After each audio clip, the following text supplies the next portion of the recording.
Alrighty, folks. It is Tuesday morning. It is the Three Amigos, and the one and only Dion has come prepared with homework. Dion has created a list of 10 reasons why most people are poor. Matt and I have not seen this list. So what's going to happen here is Dion's going to go through a couple. Matt and I will react. And I suspect at the end of this, we will each add a couple. But Dion, thank you for giving homework. I appreciate it. So the first ones are the first two I'm going to kind of put together because I was a victim of this through, I hate to say this word, through marriage. But there are some people who make impulse purchases and use shopping as therapy. Absolutely. So go ahead. Let's go to Matt. Yeah, Matt first. Do you want my reaction to that? Yes, the people who you do impulse shopping and use shopping as therapy. Oh, sweet Lord. I've got a bunch of them in my family. Not my wife. My wife is amazing. And she never has anything to be sad about. She's married to me. But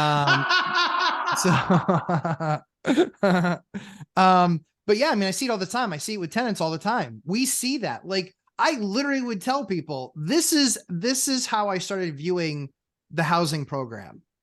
They pay me rent, but that rent is given to them by the government. The government gives them that rent so they can spend their money on other things.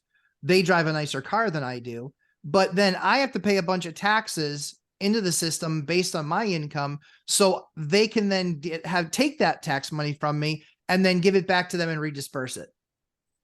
That's how it goes. And I can tell you, the number of things, it opened my eyes even more when we did a bunch of evictions in the last about 60 days ago. We did it for about 120 days. We did a bunch of evictions, and the nice stuff that these people left behind in these units.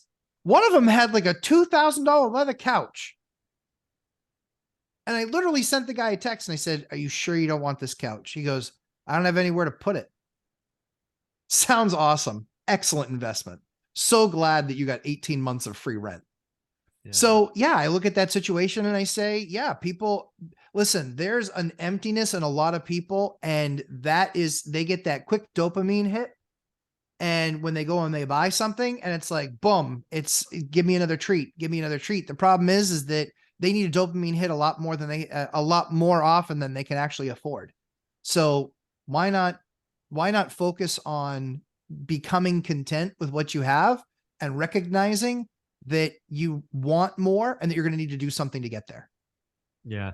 For me, this all goes back because, again, I was guilty of this for the first, 10 years of my being an adult. Is if I made more, I spent more.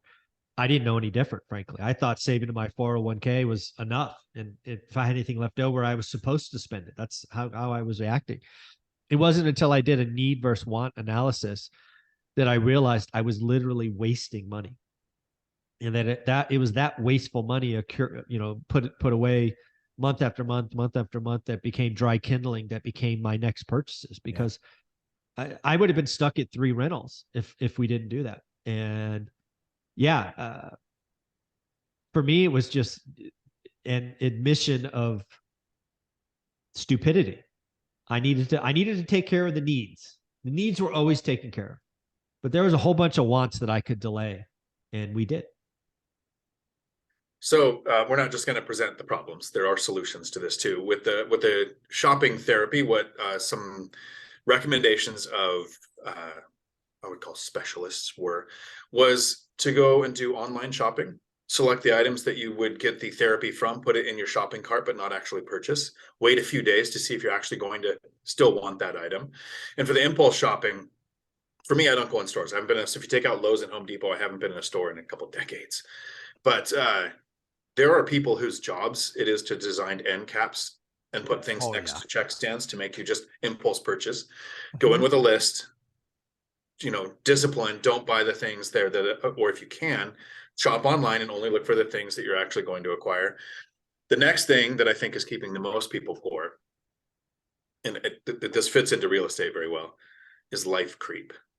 You work overtime, you get a promotion, you develop a side hustle, you have extra income coming in. Mike, how many people do you know, like not in the one rental at a time community, where you watch their life creep? Oh, I was lucky enough to be in a career the last 15 years where it wasn't uncommon for somebody to have what's called a record year, right? I was in a commission-based business. Everybody had accounts and quotas, and every once in a while, people would catch lightning in a bottle, and they do 400%, 500%, and that's just record income. The problem with lightning in a bottle is it's pretty tough to do twice, and almost nobody did, with rare exception. I saw 90% of people who have record years be bankrupt 3 years later. Mm-hmm. Because they bought the third, the fourth car. They bought the second home. They did the $50,000 vacations, and they didn't stop. It is sad. I mean, I knew multiple people who made 7 figures in a year that had to declare bankruptcy in less than 3 years. The utter stupidity in that is maddening. And Matt, you were talking about your family, but not your wife. Not my wife. Are you watching life creep happen around you? Oh my word. With cars, like people buying cars that, brand new cars. And I'm like doing the math in my head. And I'm like, that's like $800 a month, $800 a month. Like I didn't pay that much towards my rent or mortgage for the first, I don't know, until I was, I think, in my 40s. Like, it's unbelievable what people will justify to themselves. And it's like, it was really funny. I was driving to my son's graduation this morning, and I have a total piece of crap car that still does not have heat, Dion, in case you were wondering. And I was thinking about it, and I'm driving and I'm parking in this parking lot, and I see Land Rover, brand new Escalade, like right down the list, Mercedes, all these beautiful cars.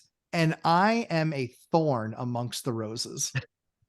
I mean, my car costs less than an oil change on some of those cars. And so I just looked at it and I said, yeah, I mean, I see that life creep. And I'm just wondering, it's like, I mean, do you really need that? Like, maybe you don't. Like, do I need a Lamborghini? No, but I'm going to have an asset that's going to pay for that Lamborghini. So it's not even something I really have to worry or concern myself about. But yeah, I think generally speaking, I think the keeping up with the Joneses is a very real thing.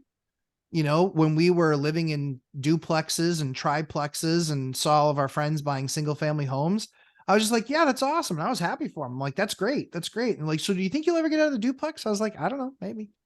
As soon as I find the right asset, we'll do it. So I have a tenant.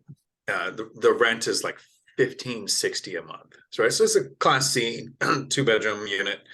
But you go to his yard, he's got an $80,000 pickup. Yeah. He's got an Escalade, and he's got a Mercedes.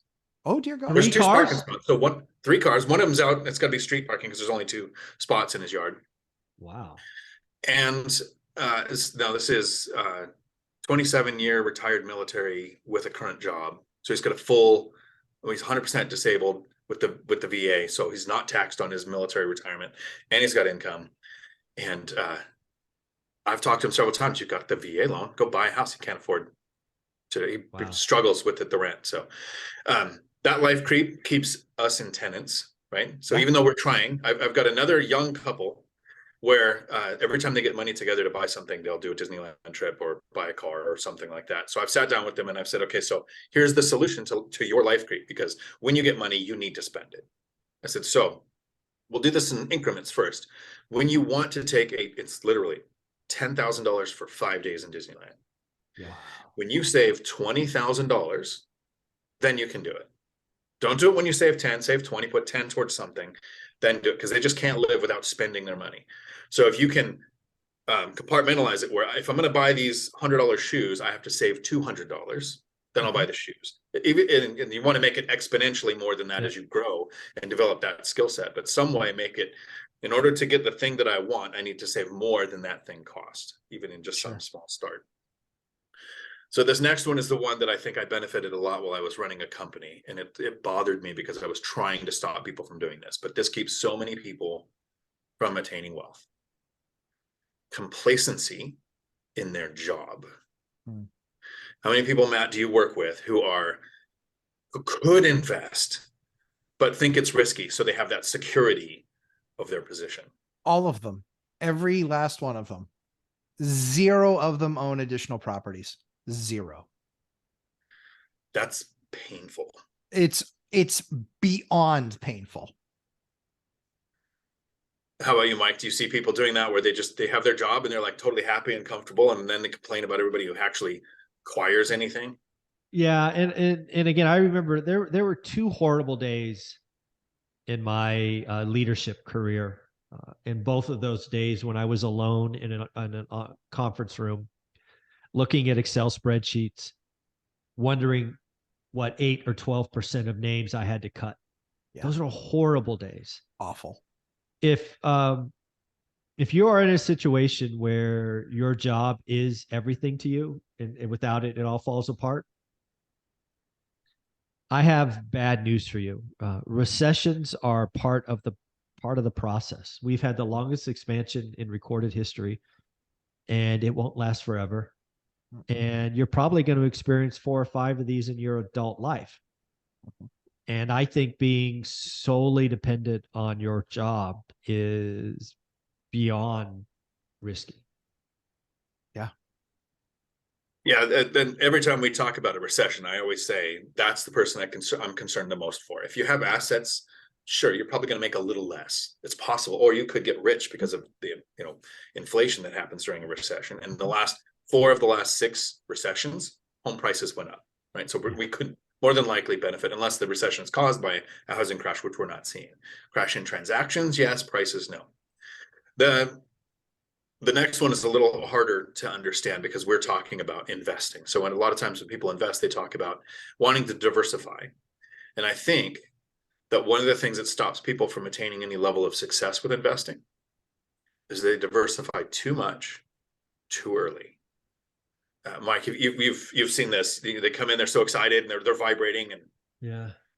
Again, there's this kind of rule of thumb that a lot of people talk about. Even Warren Buffett talks about diversification being the keys. And what people don't really realize is Warren Buffett is saying that most people are average and don't do the work. So if you're an idiot, diversify. Mm-hmm. Charlie Munger is far more direct and doesn't care. He's like, you're a moron if you diversify. Mm-hmm. You should put all your eggs in one basket and watch the fucking basket. So, they both say the same things. Most people just go to Uncle, Buffett or Grandpa Buffett because he's warm and cuddly. Charlie Munger's the one to listen to. Yeah. If you really want to be smacked around, Charlie Munger's the guy. So yeah, diversification is for the lazy. Matt, your thoughts on diversification? I agree. I'm on Charlie's side. Like Team Charlie. Yeah, I love watching. I mean, there is something to be said for a 97-year-old that sits there for 6 hours and just lets it go and just lets it rip. And it's just like, and I mean, and he isn't doing it to puff his chest. He's only doing it to really teach people and just say, yeah, I mean, you're going to do a lot of things not well if you're diversified. They do one thing. Berkshire does one thing, which is they buy undervalued companies that they believe have intrinsic value and are part of the fabric of society. And that over the course of 70 years has been a pretty strong strategy, and I'm sure will be a good strategy moving forward. But I like when Charlie says, and not talking about diversification. I mean, for me, I know my 3 markets inside and out, upside and down. I know everything about my markets, when schools are being built, the whole 9 yards. And if I were in 17 different towns, I wouldn't be able to track that stuff. No, I'm in 3. So I know and it. You didn't start in 3 either. That's another mistake. No, I started in 1. Yeah, exactly. Exactly. And I did multiple asset classes in that one. And that was maybe a little bit about diversification, but not really. It's still real estate. It was really just understanding what the needs of that market were and then meeting the need of the market. Yep. That's the magic. The solution for diversification for me comes from Charlie Munger too. It's focus on one asset until you become wealthy. Yep. Once you're wealthy, now you diversify to protect the wealth. It's not to wealth preservation. Yeah. Yep. To get there, it takes that focus and dedication and doing the work on that one asset class. The last thing we'll wrap up with on these things that keep people poor is, this is one that I actually see when when I'm going to see him today, interact with one of my brothers. So I have a brother who has 10 paid off rentals, been retired for about 8 years. And I'm the lazy one in the family. Like, I joined the Marine Corps because it's easier than the tree work that my family does. Wow. My other brother that I'm going to see today, because I'm down here where he lives in California, is he believes to his core that hard work is rewarded. And that the harder you work, I mean, 15 hours a day covered in sawdust and oil and climbing trees and risking your life is the way to make money, which honorable work. They give a quote, I will do this amount of work for this amount of money. I get it. But my family, for the most part, other than my one brother who retired with rentals, will work themselves into the grave because they believe hard work is the path to being rewarded. And there's a lot of people who think that. So that would be the one I wrap up with. Any thoughts on that, Mike? People you know that work really hard, but I mean, I just go back to a story I think I've shared a couple of times. I remember being a teenager, a young teenager, and hearing my dad say that he was going to work until he died. And I remember being impressed by that. That's wild. So I understand the sentiment, but there are better ways. no, I can actually kind of confirm. God My bless brother you. that I'm seeing today was on the job site with my dad when my dad was 75, working at a tree job, and fell and died. Like, literally Oh. worked to the day he died.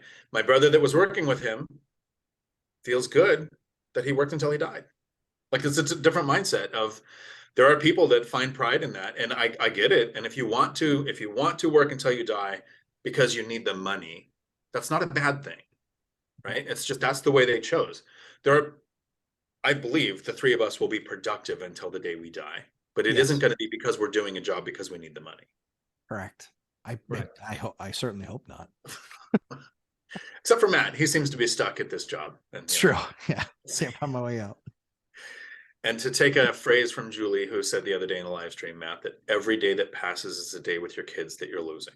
So Yes. a little more Well, that's- motivation, a little Ooh. stab in the back there. Real quick. Yeah, and it's true. I don't mind. I mean, I am in the enviable position where I work from home. I don't travel anymore, and so I see my kids more than probably 95% of dads.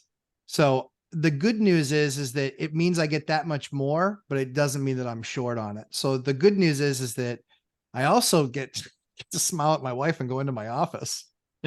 Yeah. Oh, I'm going to text her this minute in this video. Please watch this. So Mike, thanks for letting me take over your channel for a little bit to go over this list. This is a list I think people should take to heart, take some notes, figure out which one of these things are impacting you, the viewer, and take control of it. Thank you, man. Take care of yourself. Have a wonderful day, guys. Thanks, Ciao. Mike.